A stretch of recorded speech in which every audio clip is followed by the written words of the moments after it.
ಅಪ್ಪ ಗೋಡೆ ಹಿಡ್ಕೊಂಡು ನಡೀತಾ ಇದ್ರು. ಅವರು ಕೈ ಇಟ್ಟಲ್ಲೆಲ್ಲ ಗೋಡೆಯ ಬಣ್ಣ ಸ್ವಲ್ಪ ಸ್ವಲ್ಪವೇ ಮಸ್ಕಾಗ್ತಾ ಇತ್ತು. ಇದನ್ನು ನೋಡಿದ ಹೆಂಡತಿಯ ಮುಖಭಾವ ಬದಲಾಗ್ತಾ ಇದ್ದದನ್ನ ನಾನು ಗಮನಿಸಿದೆ. ಅದೊಂದು ದಿನ ಎಂದಿನಂತೆ ಅಪ್ಪ ಗೋಡೆಯ ಮೇಲೆ ಕೈ ಇಟ್ಟಿದ್ರು. ಮಂಡಿ ನೋವಿಗೆ ಎಣ್ಣೆ ಹಚ್ಚಿದ್ರೋ ಏನೋ, ಕೈಗುರುತು ಗೋಡೆಯ ಮೇಲೆ ಹಾಗೆ ಅಂಟಿಕೊಂಡಿತ್ತು. ಹೆಂಡತಿ ಒಳಗೆ ಬಂದು ನನ್ನೊಡನೆ ರೇಗಿಯೇ ಬಿಟ್ಲು. ನನಗೂ ಕೂಡ ಅವತ್ತು ಏನಾಯ್ತು ಏನೋ. ಅಪ್ಪನ ರೂಮಿಗೆ ಹೋದೆ. ಅಪ್ಪ, ನಡೆಯುವಾಗ ಗೋಡೆ ಹಿಡಿಯದೆ ನಡೆಯೋದಕ್ಕೆ ಪ್ರಯತ್ನಿಸಬಾರ್ದೆ ಎಂದೆ. ಧ್ವನಿಯಲ್ಲಿದ್ದ ಅಸಹನೆ ಅತಿಯಾಯ್ತೇನೋ ಅನಿಸಿತು. ಅಪ್ಪ ನನ್ನೆಡೆಗೆ ನೋಡಿದರು. 80 ವರ್ಷದ ಅಪ್ಪನ ಮುಖ ಚಿಕ್ಕ ಮಗು ತಪ್ಪು ಮಾಡಿದಂತಿತ್ತು. ಅಪ್ಪ ಮೌನವಾಗಿ ತಲೆ ತಗ್ಗಿಸಿದ್ರು. ನಾನು ಹಾಗೆ ಹೇಳಬಾರ್ದಿತ್ತು ಅನಿಸಿತು. ಸ್ವಾಭಿಮಾನಿಯಾಗಿದ್ದ ಅಪ್ಪ ಮುಂದೆ ಮೌನಿಯಾದರು. ಆಮೇಲೆ ಗೋಡೆ ಹಿಡಿದು ನಡಿಲಿಲ್ಲ. ಅದೊಂದು ದಿನ ಅಪ್ಪ ಆಯ ತಪ್ಪಿ ಬಿದ್ದು ಹಾಸಿಗೆ ಹಿಡಿದ್ರು. ಮತ್ತೆರಡು ದಿನದಲ್ಲಿ ಇಹಲೋಕವನ್ನೇ ತ್ಯಜಿಸಿದ್ರು. ಗೋಡೆಯಲ್ಲಿ ಮೂಡಿದ್ದ ಅಪ್ಪನ ಕೈಗುರುತು ಕಾಣುವಾಗ ಎದೆಯೊಳಗೆ ಏನೋ ಇರಿದಂತಾಗ್ತಾ ಇತ್ತು. ದಿನಗಳು ಉರುಳ್ತಾ ಇತ್ತು. ಅದೊಂದು ದಿನ ಹೆಂಡತಿ ಎಲ್ಲಾ ಗೋಡೆಗಳಿಗೆ ಬಣ್ಣ ಬಳಿಬೇಕೆಂದು. ಬಣ್ಣ ಹೊಡೆಯುವವರು ಬಂದರು. ನನ್ನ 5 ವರ್ಷದ ಮಗ ಜೀತ್ಗೆ ತಾತ ಅಂದ್ರೆ ಪ್ರಾಣ. ಏನು ಮಾಡಿದ್ರೂ ತಾತನ ಕೈಗುರುತನ್ನು ಅಳಿಸಲು ಅವನು ಬಿಡಲೇ ಇಲ್ಲ. ಅವನ ರಂಪಾಟ ಕಂಡು ಬಣ್ಣ ಬಳಿಯುವವರು, ಸರ್, ಆ ಕೈಗುರುತಿನ ಸುತ್ತ ಪೇಂಟ್ ಮೂಲಕ ಡಿಸೈನ್ ಮಾಡಿ ಸುಂದರವಾಗಿ ಮಾಡಿಕೊಡ್ತೇವೆ, ನೀವು ಇಷ್ಟಪಡ್ತೀರಿ ಎಂದರು. ಮಗನ ಹಠಕ್ಕೆ ಮಣಿಬೇಕಾಯಿತು. ನಿಜವಾಗಿಯೂ ಬಣ್ಣ ಬಳಿಯುವವರು ಅದಕ್ಕೊಂದು ಹೊಸ ರೂಪ ನೀಡಿದ್ರು. ಅದು ಮನೆಗೆ ಬಂದವರ ಗಮನ ಸೆಳೀತಾ ಇತ್ತು. ಎಲ್ಲರೂ ಅದರ ಬಗ್ಗೆ ಸಂತಸ ವ್ಯಕ್ತಪಡಿಸ್ತಾ ಇದ್ರು. ಮುಂದೆ ಪ್ರತಿ ಬಾರಿ ಬಣ್ಣ ಬಳಿಯುವಾಗಲೂ ಆ ಜಾಗವನ್ನು ಮಾತ್ರ ವಿಶೇಷವಾಗಿ ಪೇಂಟ್ ಮಾಡಲಾಗ್ತಾ ಇತ್ತು. ಮೊದಮೊದಲು ಮಗನ ಒತ್ತಾಯಕ್ಕಾಗಿ ಆದರೂ ಈಗೀಗ ಅದರ ಮೇಲೆ ವ್ಯಾಮೋಹ ಬೆಳೆದಿತ್ತು. ವರ್ಷಗಳು ಉರುಳುತ್ತಿದ್ದವು.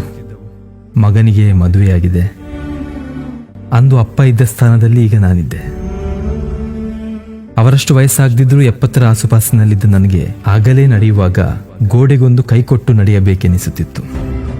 ಆದರೂ ನಾನಂದು ಸಿಡಿಮಿಡಿಗೊಂಡಿದ್ದು ನೆನಪಾಗ್ತಾ ಇತ್ತು. ಗೋಡೆಗೆಲ್ಲಿ ಕೈ ತಾಗುವುದು ಎಂದು ಗೋಡೆ ಬಿಟ್ಟು ದೂರದಲ್ಲೇ ನಡೀತಾ ಇದ್ದೆ. ಅದೊಂದು ದಿನ ನನ್ನ ರೂಮಿನಿಂದ ಹೊರಗೆ ಬಂದು 2 ಹೆಜ್ಜೆ ಇಡುವಷ್ಟರಲ್ಲಿ ಮೈವಾಲಿತ್ತು. ಆಧಾರಕ್ಕಾಗಿ ಕೈ ಚಾಚಿದ್ದಷ್ಟೇ.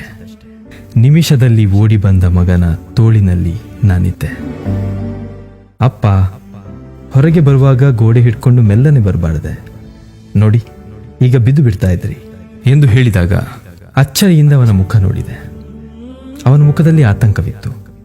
ಅಪ್ಪನ ಕೈಗುರುತು ಅಲ್ಲೇ ಸ್ವಲ್ಪ ದೂರದ ಗೋಡೆಯಲ್ಲಿತ್ತು. ನೋಡಿದೆ. ಅಪ್ಪನ ಮುಖ ಕಣ್ಣ ಮುಂದೆ ಬಂತು. ನಾನು ಅಪ್ಪನಿಗೆ ಅಂದು ಗದರದೆ ಇದ್ದಿದ್ರೆ ಅಪ್ಪ ಇನ್ನೂ ಸ್ವಲ್ಪ ದಿನ ಬದುಕ್ತಿದ್ರೇನೋ ಅನಿಸಿತು. ಕಣ್ಣು ತುಂಬುತ್ತಿತ್ತು.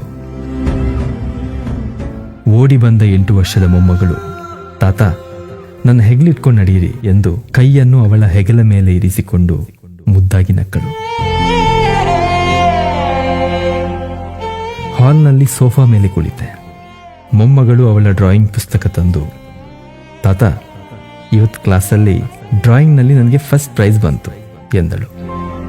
ಹೌದಾ, ಯಾವ ಚಿತ್ರ ಬರದೆ ತೋರಿಸು ಎಂದೆ. ತೆರೆದು ತೋರಿಸಿದ್ಲು. ಗೋಡೆಯ ಮೇಲೆ ಅಪ್ಪನ ಕೈಗುರುತಿಗೆ ಸುಂದರವಾಗಿ ಡಿಸೈನ್ ಮಾಡಿದ ಚಿತ್ರವನ್ನ ಮೊಮ್ಮಗಳು ಗೋಡೆಯಲ್ಲಿದ್ದಂತೆಯೇ ಬರೆದಿದ್ಲು. ಮೊಮ್ಮಗಳು ಮತ್ತೆ ಹೇಳಿದ್ಲು, ತಾತ, ಮಿಸ್ ಕೇಳಿದ್ರು ಇದು ಏನು ಅಂತ. ಅದಕ್ಕೆ ನಾನಂದೆ, ಇದು ನನ್ನ ಪಪ್ಪನ ತಾತನ ಕೈಗುರುತು, ನಮ್ಮ ಮನೆ ಗೋಡೆ ಮೇಲೆ ಈಗಲೂ ಇದೆ ಅಂದೆ. ಅದಕ್ಕೆ ಮಿಸ್, ಮಕ್ಕಳು ಚಿಕ್ಕವರಿರುವಾಗ ಮನೆಯ ಗೋಡೆಯಲ್ಲೆಲ್ಲ ಗೀಚಿದ ಗೆರೆಗಳು, ಚಿತ್ರಗಳು, ಹೆಜ್ಜೆ ಗುರುತು, ಕೈಗುರುತು ಇವುಗಳನ್ನೆಲ್ಲ ನೋಡಿ ನಮ್ಮ ಅಪ್ಪ ಅಮ್ಮ ಪ್ರೀತಿಯಿಂದ ಸಂಭ್ರಮ ಪಡ್ತಾರೆ. ಹಾಗೆ ನಾವು ಅವರಿಗೆ ವಯಸ್ಸಾದ ನಂತರ ಅವರನ್ನು ಅದೇ ರೀತಿ ಪ್ರೀತಿಸಬೇಕು ಎಂದು ಎಲ್ಲ ಮಕ್ಕಳಿಗೆ ಹೇಳಿಕೊಟ್ರು. ನನಗೆ ವೆರಿ ಗುಡ್ ಶ್ರೇಯ ಎಂದರು ಎಂದು ಮುದ್ದು ಮುದ್ದಾಗಿ ನೋಡಿದ್ಲು. ನನಗೆ ಮಗ ಮೊಮ್ಮಗಳ ಮುಂದೆ ತೀರ ಚಿಕ್ಕವನಾದಂತೆ ಅನಿಸಿತು. ರೂಮಿಗೆ ಬಂದೆ. ಬಾಗಿಲು ಮುಚ್ಚಿ, ಅಪ್ಪ, ನನ್ನ ಕ್ಷಮಿಸಿಬಿಡಿ ಅಪ್ಪ ಎಂದು ಮನಸ್ಸು ಹಗುರಾಗುವವರೆಗೂ ಅತ್ತೆ. ಹಾಂ, ನೆನಪಾದಾಗಲೆಲ್ಲ ಕಣ್ಣಂಚು ಒದ್ದೆ ಆಗುತ್ತೆ.